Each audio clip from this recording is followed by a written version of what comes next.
One of the best things you can do for your mental health and for your productivity is take breaks.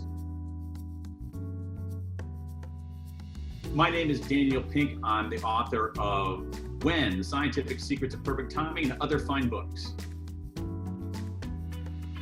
And there are two things that I really like to do. One, I like to have an MIT.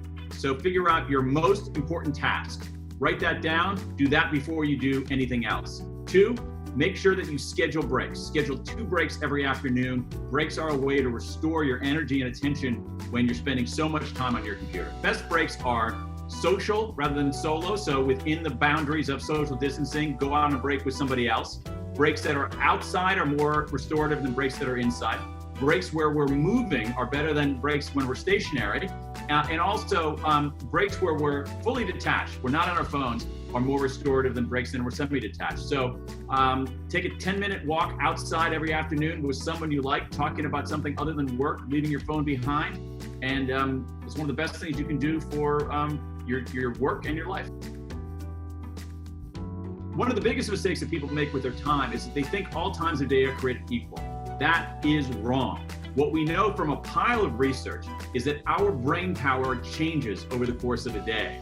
It changes in significant ways, and the best time to do something depends on what it is you're doing. One example of this is that we should be doing our analytic work that requires vigilance and heads down focus. About 80% of us should be doing that early in the day. The only people who should not be doing that analytic work early in the day are night owls. Night owls, you should be doing it much, much later in the day. One of the worst things we can do is take that precious early period for 80% of us and spend it in meetings, on Slack, answering email. We should preserve that precious few hours where we can do heads down work the best and use that effectively. Students who take standardized tests, for instance, you compare the morning test takers with the afternoon test takers. The afternoon test takers perform as if they've missed 2 weeks of school.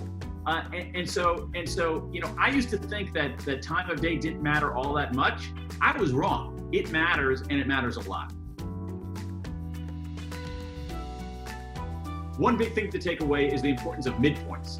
If a project has a beginning and it has an end, it has a midpoint. And midpoints have 2 effects on us. They can drag us down or they can fire us up. But once you're aware of midpoints, you can use them as a source of motivation rather than a source of demotivation. Identify a midpoint, and at the midpoint, imagine you're a little bit behind. There's research showing that when people are a little bit behind at the midpoint, they really bring it during the second half. If people feel like they're ahead at the midpoint, they get complacent. If they feel like they're too far behind, they give up. So being a little bit behind at the midpoint is one of the most motivating things you can do.